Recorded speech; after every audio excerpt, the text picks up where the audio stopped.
بسم الله الرحمن الرحيم، والصلاة والسلام على أشرف المرسلين. اللهم صل وسلم وبارك على رسول الله. أعزائي الطلبة والطالبات طلاب الصف الثالث الثانوي، إن شاء الله النهاردة معانا موديل إكزام نمبر 2 أو نموذج الامتحان الثاني من كتاب Amazing للمراجعة النهائية. طبعا امتحان شامل 50 نقطة زي امتحان آخر العام بالظبط. أسئلة للتشويس على الجرامر والفوكاب، وعندنا باسج، وعندنا ترانزليشن، وعندنا جزء خاص بالرايتنج. ولكن دايما البداية مع بعض. اللهم صل وسلم وبارك على سيدنا محمد. اللهم صل وسلم وبارك على سيدنا محمد. بالنسبة للجزء الخاص بالفوكاب and structure number 1 he can't use move alone as he is space. هو ما يقدرش يتحرك لوحده لأنه disabled معاق، ambitious يعني طموح، suspicious مربك، delighted مسرور. طبعا هنا disabled. To be promoted لكي تترقى you need to have some space on certain skills. محتاج ايه في بعض المهارات. treating يعالج، speaking يتكلم، training تدريب، floating يعني يطفو. طبعا training يعني تدريب في بعض المهارات أو في مهارات معينة. I asked my teacher to space the poem to be clear.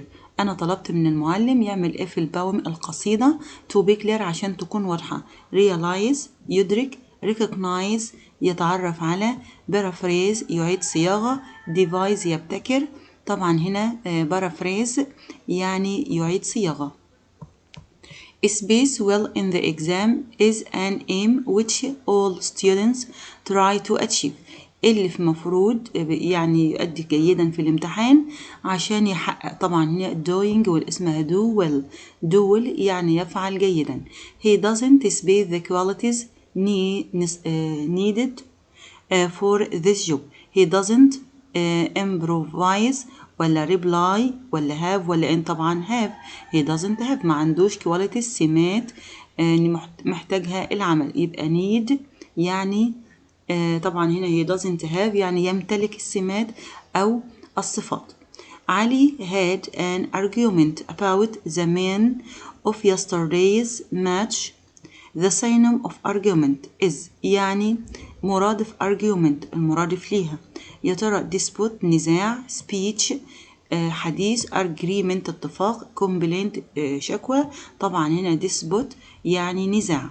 He was heartbroken after the death of his family in an accident. يعني أصيب بانكسار في القلب كده أو يعني حزن شديد. after the death بعد وفاة his family أسرته في الحادث. the antonym of heartbroken عكس أو مقابل كلمة heartbroken. طبعا دي معناها حزين جدا. terrified خائف، sad حزين، cheerful مرح، amazed يعني مسرور أو بسرور. طبعا هنا cheerful يعني يشعر بمرح. cheerful. Space means a type of literature that describes imaginary people and events not real ones. يعني ليس حقيقي. يبقى ايه corruption فساد، collection تجمع، selection اختيار، fiction طبعا اسمه fiction يعني خيالي. fiction خيالي لأنه not real. It's important to intrude space your friend's problems. to by ولا away from ولا from ولا into. طبعا هنا intrude into. طبعا intrude into معناه يتدخل بعنوة يعني أو بعنف يعني بشدة في مشكلات أصدقاء. try to get right اسمها right ايه right off يعني طبعا right of all fears. try to get rid of يعني يتخلص من كل المخاوف. before the final match قبل الماتش النهائي. طبعا هنا اسمها get rid of. any space important official that a government send to another country to manage its relations with that country. طبعا اللي الدولة بتبعته لدولة أخرى عشان المشكلة أو العلاقات ما بينهم. architect اللي هو المهندس معماري، author مؤلف، audience جمهور، ambassador. طبعا الامباسادور يعني السفير. space correct decisions quickly is what is distinguished by making a correct decision ولا causing ولا commuting طبعا اسمها making decision. make a decision يعني يتخذ قرار، يبقى making correct decisions. I don't like to space in revisions before exams as they confuse me لأنها بتربكني. طبعا اسمها do a revision. do a revision. to teach someone to obey rules نعلم شخص إنه يطيع الأوامر أو القواعد and control their own behavior ويتحكم في سلوكه means punish plan discipline respect. طبعا هنا discipline يعني انتظام أو النظام، يبقى هنا بنسميه discipline اللي هو النظام، إنه بنجعل الشخص يتبع القواعد and control ويتحكم في سلوكه. طبعا هنا discipline. عادل is ill. I think he space by a doctor. طبعا هنا عادل is ill. I think he should see by. طبعا by a doctor يبقى المفروض ان الجملة باسم، يبقى should be seen او must be seen. فطبعا كنوع من الادفايز النصيحة يبقى I think he should be seen by a doctor يعني يجب ان هو يزار من قبل الطبيب. يبقى هنا letter A letter B I think he should be seen by a doctor. Wear space if you were in a foreign city without money. طبعا هنا if you were دي حالة if التانية، يبقى عايزين would والمصدر، يبقى what where would you stay. where would you stay would والمصدر. where he space me I would get that job. where he to والمصدر حالة if التانية، إذا استخدمنا where مع فعل أساسي يبقى to والمصدر where he to help. I wish I space join the faculty of medicine next year. طبعا لسه العام القادم، يبقى I wish I could. ليه ما ينفعش هنا would مع انها مستقبل؟ لان قلنا would لابد ان يكون الفاعلين مختلفين، يبقى المفروض هنا could.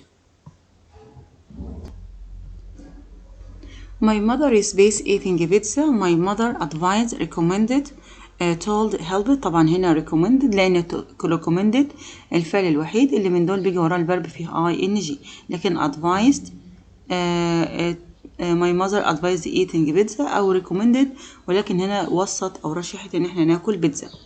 The captain warned Salah that he space train well or he wouldn't be in the main team. The captain warned يعني حذر صلاح that he has to. طبعا warned ماضي that he has would train had to. طبعا هنا had to لأنها ماضي that he had to train well. Your research البحث بتاعك. Your research space well before delivering it.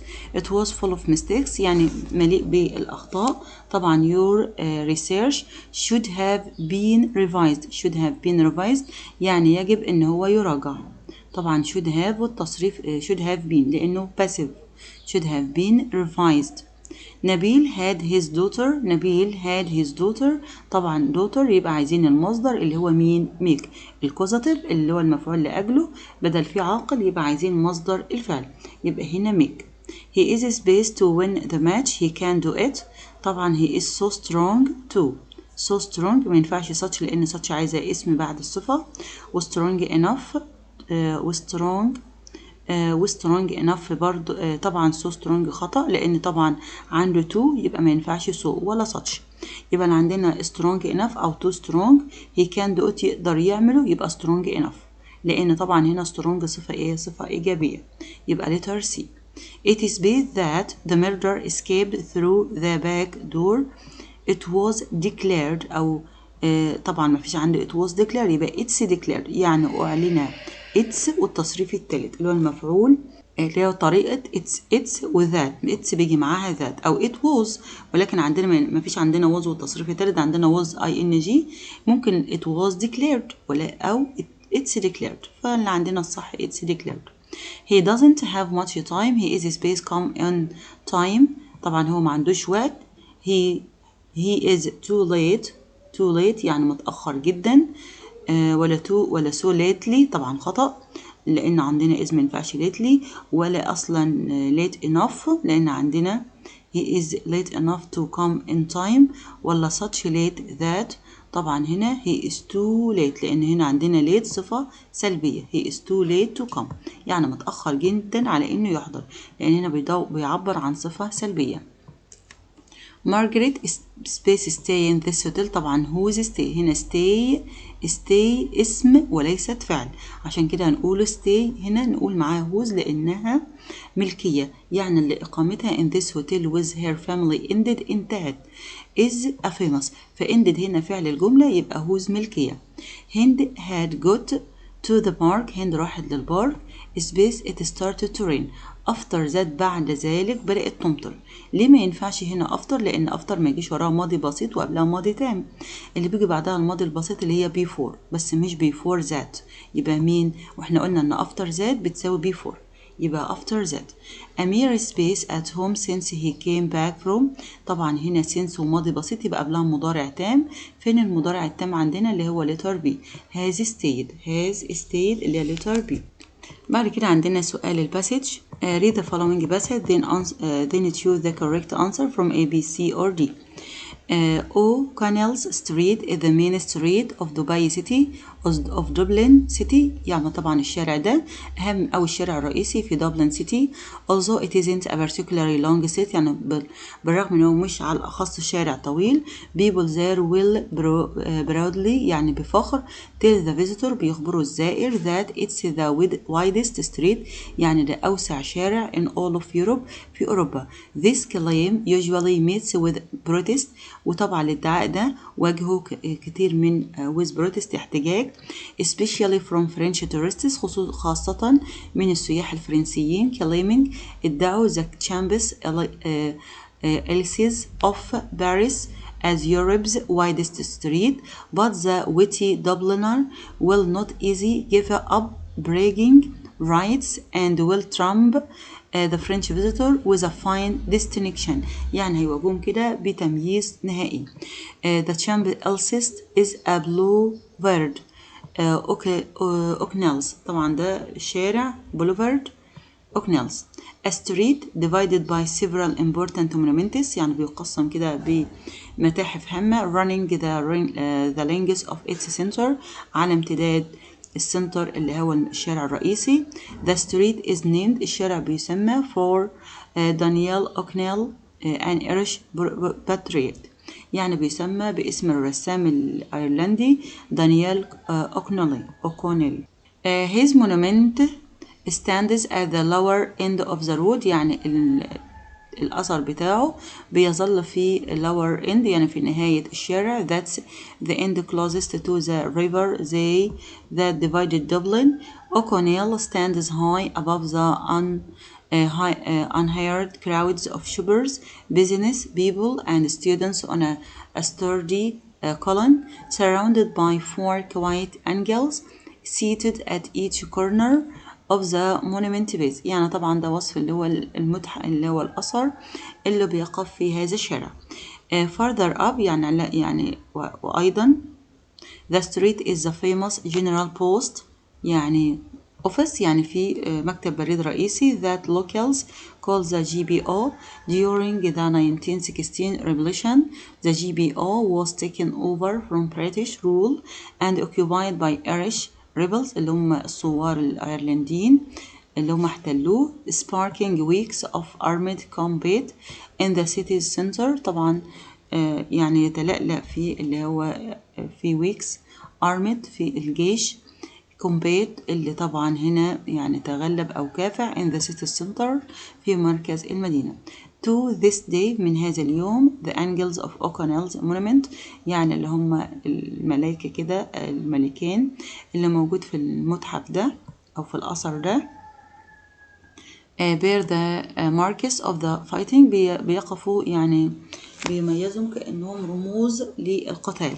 one side reading calmly apparently unaware of the bullet Hulk dumpling her upper arm, another reaching out to stroke the ears. واحد يعني بيصل كده لstroke the ears of the huge bronze Irish dog لكلب برونزي ضخم has survived what should be a mortal wound to her heart، يعني بيأثر في قلبهم أو في قلوبهم المجروحة من المعركة اللي حصلت دي. يعني which of the following would be the best title for this passage.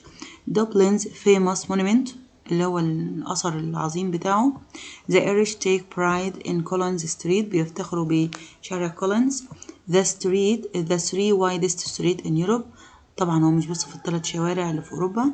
Sites and history on Dublin، sites يعني المعالم والتاريخ اللي في on Dublin، طبعا هي number 1 Dublin's famous monument، ولا The Irish take pride on Collins Street، طبعا هنا The Irish take pride in Collins Street. وطبعا قعد بقى يفسرها لنا ليه هم بيفتخروا بهذا. هو بدأ الباراجراف أصلا is the main street of Dublin city although it's كذا، فبدأ يوصف في الشارع ده وليه بقى.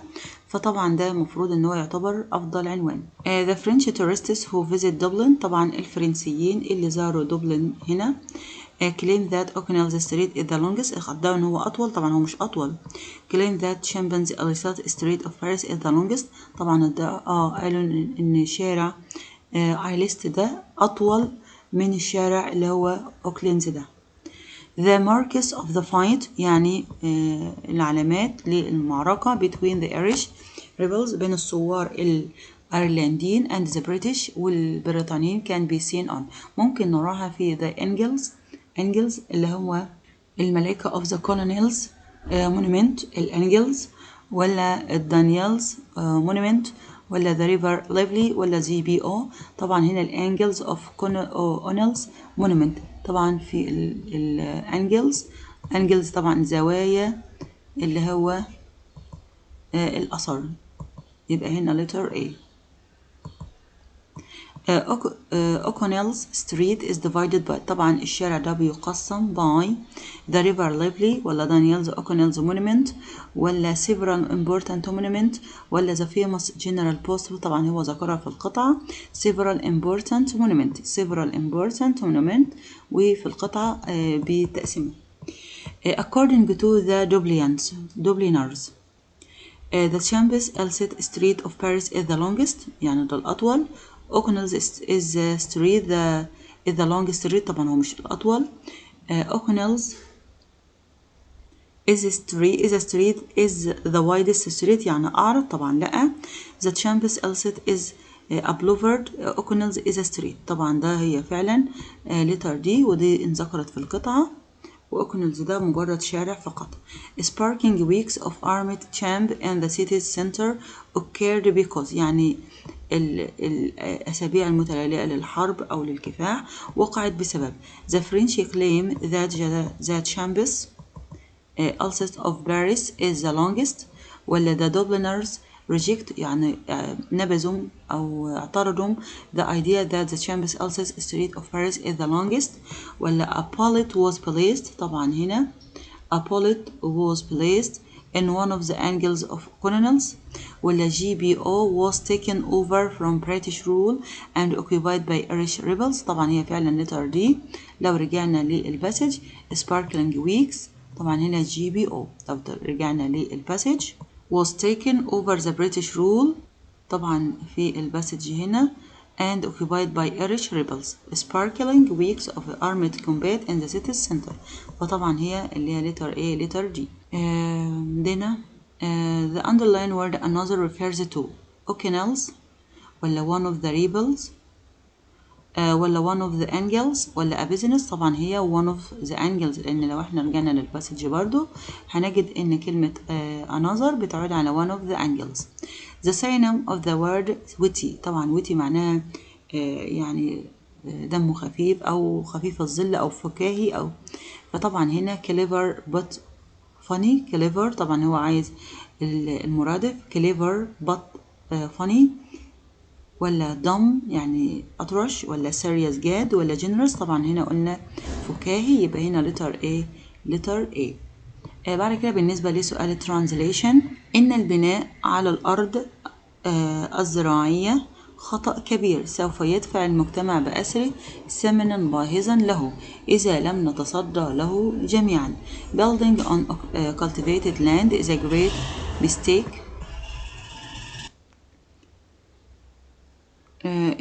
mistake. The whole society will pay heavily for it if we all don't face it. لو احنا كلنا ما واجهناهوش إذا لم نتصدى له جميعا. Building on cultivated land is a great mistake. The whole society will pay heavily for if we face it. if we face it. طب لو احنا واجهناه طبعا خطأ. building on cultivated land is a simple mistake. طبعا simple خطأ، ده هو خطأ عظيم أو كبير، فطبعا دي خطأ. building on a cultivated land was a great mistake. The whole society would have been لا will مستقبل.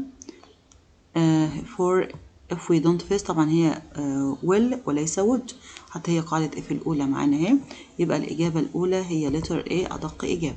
لم تعد الرياضة مجرد وسيلة للاستمتاع بالوقت، ولكنها أيضا تعلمنا دروس عظيمة وتعزز قيم سامية في نفوسنا جميعا. Sport is no longer just means to enjoy time, but it also teaches us great lessons and reinforce noble values inside us all. في نفوسنا جميعا. Sport is no longer just a means to enjoyment time. طبعا ده خطأ. enjoy time الاستمتاع بالوقت. Sport is any longer.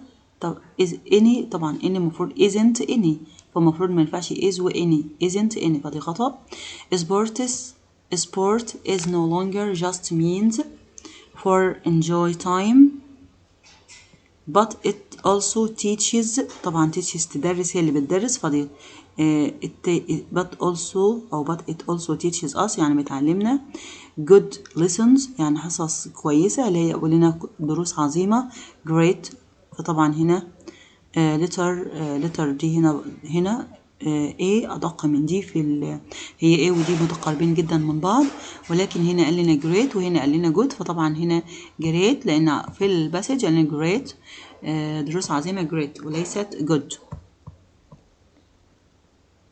إن الأخلاق درع واقي للأمن والسلم الاجتماعي في أي بلد، فأي شعب ذو أخلاق شعب ذو رحمة وأهداف سامية. Morals are the protective shade for security and social peace in any country. People with morals are merciful people with strong goals. Morals are the protective shield. طبعا shield صح لأن طبعا درع قلنا shield، لكن shield ظل خطأ.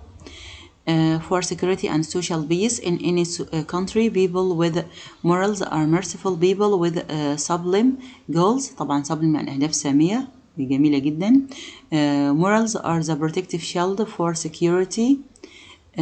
security and sociable. طبعا هي social مش sociable، لأن sociable يعني شخص اجتماعي، دي خطأ.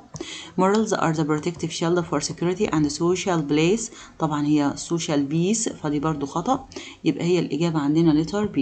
إجابة letter B.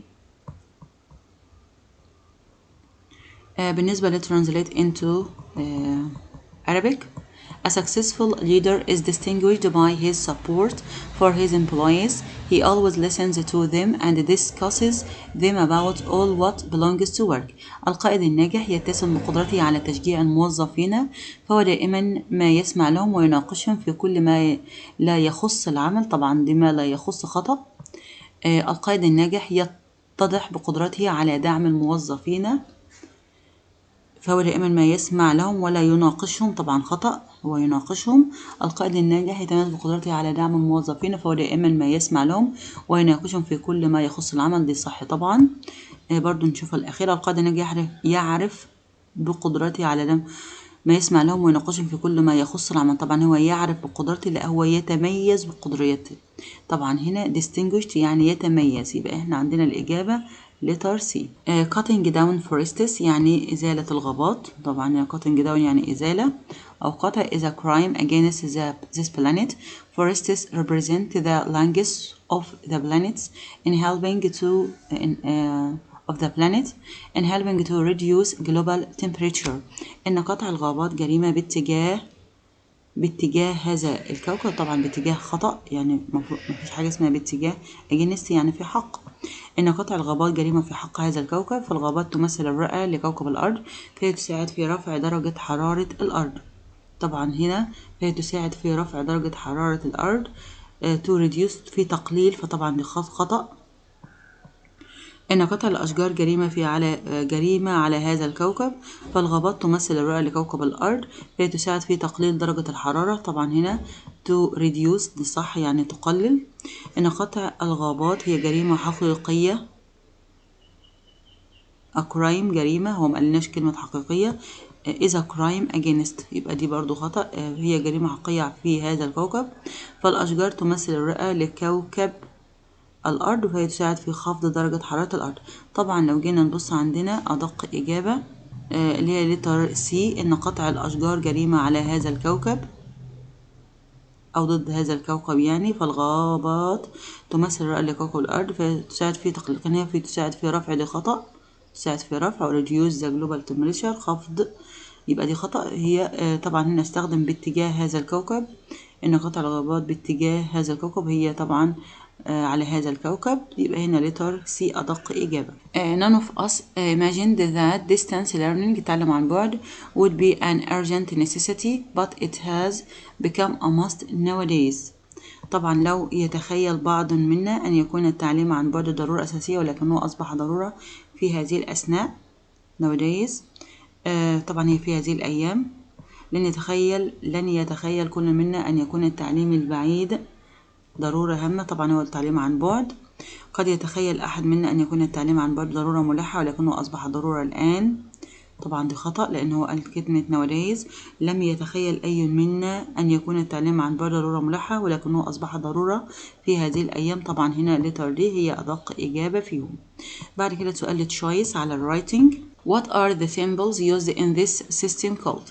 الرموز اللي بتستخدم في هذا القسم punctuals, punctuations, punctuation marks, punctually. طبعا هنا punctuation marks يعني علامات الترقيم اللي هي letter C.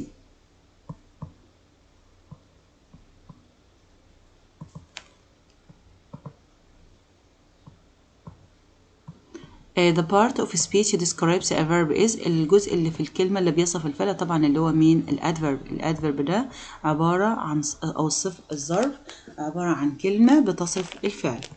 We are weightless on the moon because there is no gravity. لأن مفيش جاذبية. كلمة gravity is a adverb verb noun، طبعا noun اسم gravity noun. The word amusing and amuse are طبعا amusing و amused دي adjectives صفات، طبعا دي بتصف اللي هو الكوز السبب، و amused اللي هو الفيلينج الشعور نفسه. He is the cause of the accident. Cause is the cause يعني سبب الحادث، يبقى cause هنا ايه؟ noun. Cause is a noun اسم the cause. Which of these sentences have the commas in the right place؟ مين اللي فيها الكوماز معمولة صح؟ Please طبعا please بيبقى وراها كوما. Get me some طبعا get me some مفيش فيه كوما. Please get me some eggs. Get me some eggs, milk and some butter. Get me some eggs, milk and butter. Please get me some eggs. milk في كوما هنا، فطبعا هنا خطأ. Please get me some eggs, milk and some butter. طبعا دي خطأ، هي letter A letter B. طبعا هنا فصل ما بين eggs وملك بكوما، وبعدين الأخير حتى معاها and، يبقى هنا letter B. Which of these sentences has the commas in the right place؟ برضو الكوما مكتوبة صح. Get the nails, the hammer and the pillars before you start. Get the nails طبعا هنا وضع الكوما هنا خطأ، وبعدين and ما نحطش بعدها كوما، برضو دي خطأ. Get the nails, the hammer طبعا فصل ما بين النيلز والهامر بكوما، دي صح. and the pillars طبعا دي صح. get the nails مفيش كوما ما بين نيلز وهامرز، فدي خطأ لأن نيلز مسامير وهامر الشاكوش، فطبعا دي أدوات يبقى نفصل ما بينها، يبقى هنا الإجابة letter C. Which of these sentences has the comma in the right place برضو؟ My kids are called Harry, Joe and Sam. My kids are called Harry, Joe and Sam. طبعا المفروض في كوما ما بينهم، فدي خطأ برضو. My kids are called Harry, Joe طبعا في خطأ هنا أسماء فخطأ. My kids are called Harry, Joe and John. طبعا هو حط الكوما في النهاية، هي طبعا الأولى. My kids are Harry وبعدين كوما بينه وبين جو، وبعدين قبل الأخير سام. عند الفصل بين مجموعة من نفس النوع بنفصل بينهم وكوما، وقبل الأخيرة بنحط and، يبقى هنا letter A. ومن هنا وصلنا لنهاية حلقة اليوم من تيست نمبر 2 من كتاب Amazing في المراجعة النهائية، وأسئلته جميلة جدا. تابعوا معنا باقي الحلقات، والسلام عليكم ورحمة الله وبركاته.